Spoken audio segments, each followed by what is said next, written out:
You work hard, you budget carefully, you try to invest very wisely, but yet your money never seems to behave the way experts promise. But the real reason runs deeper than spreadsheet or intelligence. Doing well with money is mostly about behavior. Morgan Housel's The Psychology of Money shows you why your habits, emotions, personal history controls your financial life far more than knowledge ever would. This changes everything. Chapter 1. No one is crazy. Imagine two salary earners, same job, same city, same income. One saves aggressively and avoids talks after watching family lose everything in a past crash. Let's say, for example, the crash in 2008. The other, on the other hand, invests boldly because that was what their lifetime has shown. Both make perfect sense to themselves. Your personal experiences make up almost nothing of what was happening in the world. You heard that correctly. But they shape nearly everything about how you think about money. Do you want financial peace? But you often judge other people's crazy money habits without questioning their story. You can see people saying, this rich man, which kind of money is he spending? This man is a fool. You don't know where he got his money from. But here is the twist. The twist is this. No one is crazy. Every financial decision makes sense at the moment based on the unique experience that shaped the person. The lesson is your money worldview comes from when and where you grew up, not from universal truth. That's exactly what Housel explains in this book. Lessons like market crashes must often be experienced, not just read about.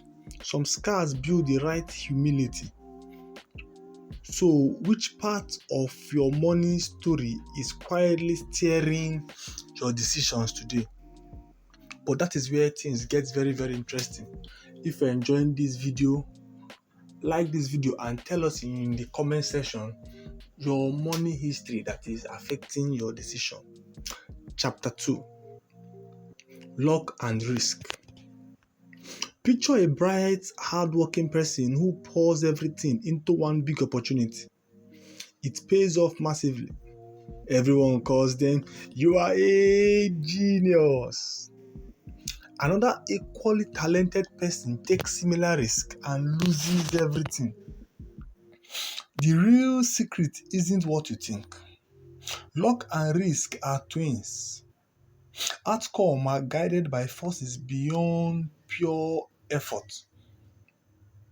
You can watch our previous video on how Elon Musk really became a trillionaire, and you will understand this concept more deeply.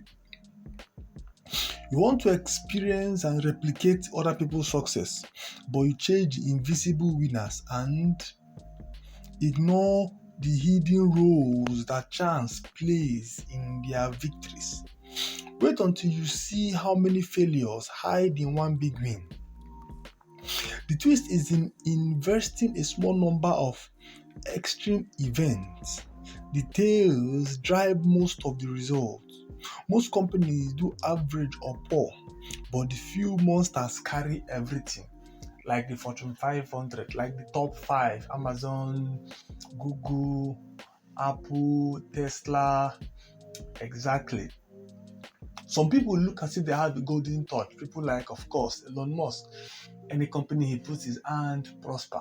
But there's another person secretly working very hard, harder than Elon Musk, and he's not acquiring the same result. So don't judge people too quickly. Respect both luck and risk. Don't judge success or failure. Nothing is quite as good as or bad as it seems. Housel uses the story of Bill Gates attending one of the only high schools with a computer in 1960s. Incredible luck meeting preparation. Your own life might be something very, very similar. Hope you are not thinking that everything is just about luck. Everything is not about luck. However, there is a part that luck plays. Chapter 3. Never enough. A successful executive climbs high with millions in the bank, but the goalpost keeps moving. He risks it all for more and loses everything. You see the luxury car and assume the driver is happy. In reality, they are often trying to impress you.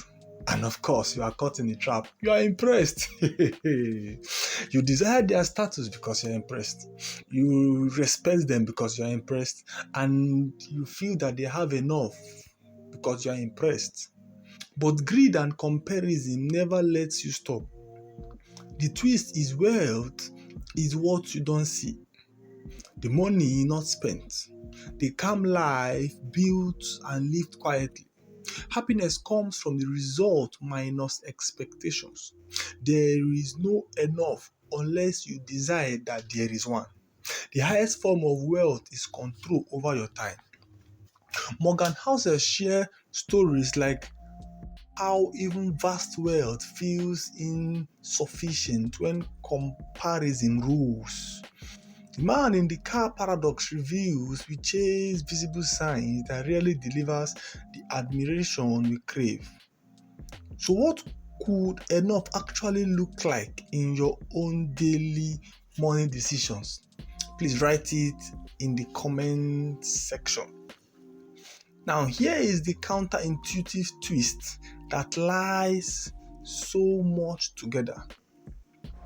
Compounding. This is chapter 4. Two investors start with similar money. One chases hot trends and high returns.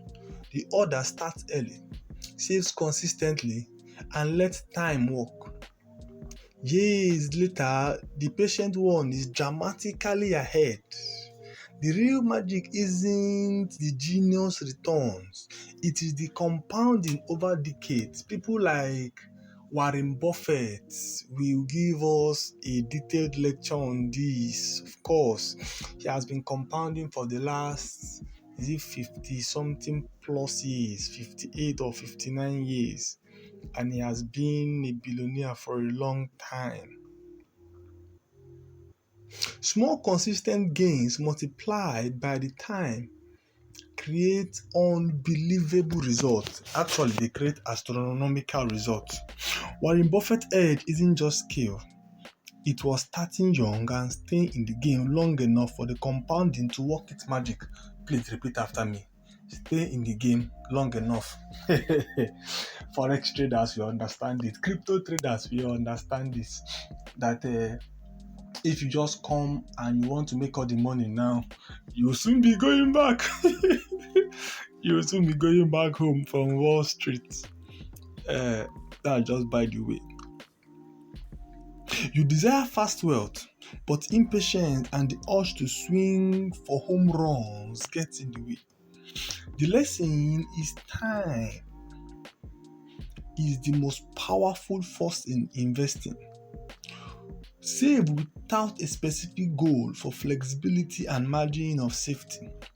Be reasonable, not perfectly rational. Housel highlights how compounding only works if you give it years. What did I say? I say years because this is where it gets in the way.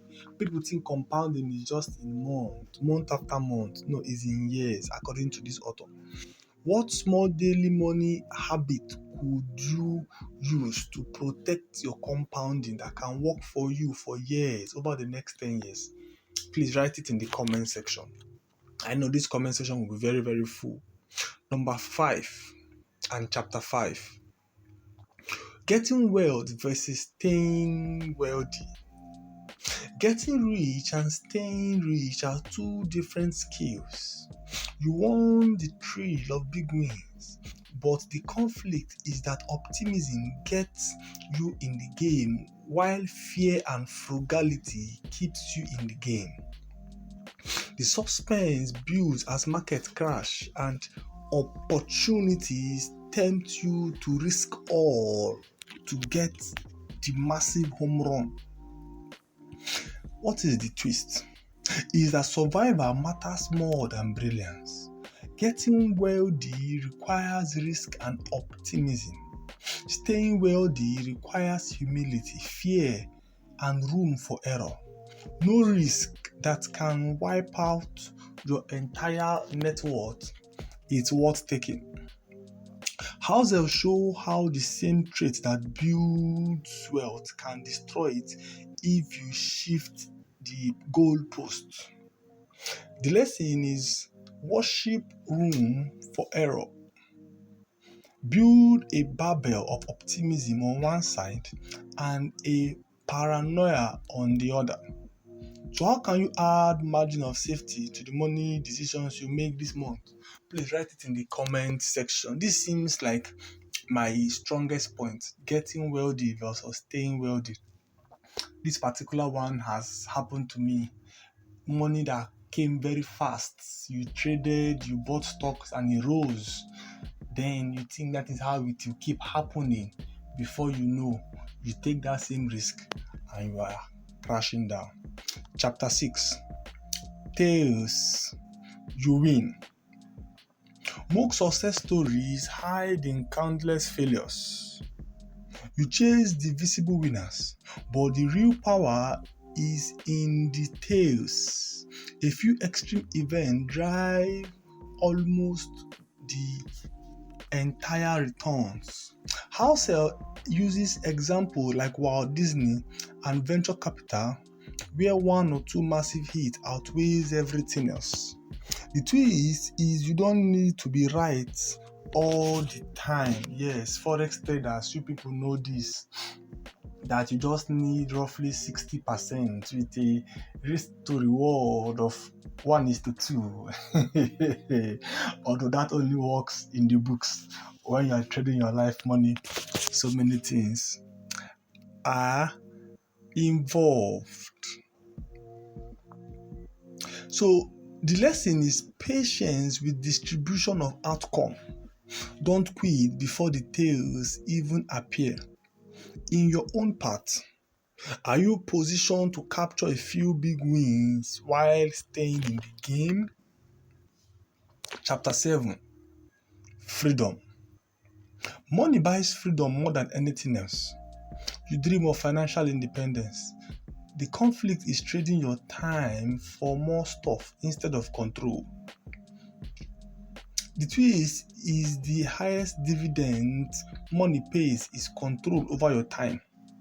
Housel explains that the ability to do what you want, when you want, with whom you want, is the ultimate form of wealth. The lesson is save for flexibility, not just for retirement. What will change if one of your daily money choices gave you back 1 hour of freedom this week? Chapter 8. The man in the car paradox. You see someone in a fancy car and assume they are impressive, but the admiration you seek is rarely received the way you imagine. The driver is still chasing more. Exactly. The desire for status drives you. The twist is people admire the car, not the person. Wealth is what you don't see. Morgan Housel reveals how visible signals rarely delivers the respect we crave. The lesson is stop using money to chase admiration. Focus on invisible wealth. In your next purchase, will you choose the visible signs or will you choose quiet freedom? Chapter 9. Wealth is what you don't see. Rich people often look broke because true wealth hides in savings and investment, not in spending. You want to show success, but the conflict is spending too rich Spending to look rich is the worst thing that can ever happen to you. And by that, you can never become rich. The main story is wealth is not money spent. How self contrast visible luxury with the hidden compounding account that builds real security. The lesson is live below your means so your future self has options. What daily habits could you redirect to build this wealth that you don't see? Chapter 10. Save money. Saving is the foundation. I know some of you may think that it is an old advice. Of course, it is old because it has been working since. You earn well but struggle to keep it. The key is saving without a specific goal. Create room for error and opportunity. House of stresses that saving matters more than income or returns in many cases. The lesson is control what you can, save consistently. How much of your next paycheck can you save to protect your future? Chapter 11. Being reasonable is greater than being rational. Being perfectly rational with money ignores human emotions. You chase optimal strategies but you burn out. The twist is reasonable behavior that you can stick with beats theoretical perfection. Houses encourages plans that account for your psychology. The lesson is to do what keeps you in the game long enough. What reasonable money habits can you actually maintain every day? History is full of surprises. You plan based on recent events, but the world changes in ways that no one can predict. The lesson is to build plans that survives. Expect the unexpected with your money. Where in your finances could you add buffers of surprises ahead? Margin of safety protects you. You overestimate what you can handle. House Elves uses example of overleverage leading to ruin. The twist is optimism alone is not enough. Room for error is the difference between surviving and thriving. Your future self will have a different goal. You plan as if you will stay at home, but house elves note long-term plans must account for changing desires. The lesson is to build flexibility into your savings and investments. What money decisions today respect the person you want to become in years? Outcome look extreme in the moment, but it reveals its nuances. House elves remind us to temper reactions. The lesson is to stay steady. Your current money struggle or win is probably not the full story. How can you respond to these financial struggles every day? Social comparison destroys contentment. You measure yourself against others. Yes, I was discussing with a very close friend and she said, my sister is getting married though, and look at me, I'm here. As if you and your sister have the same destiny. Your life is unique to you, so leave it as one. Be contented with what you have. Comparison is the thief of joy. It is an enemy of joy. House self shows how keeping up leads to poor decisions. The lesson is focus on your own game, just as I have said. Yes, just as I have said.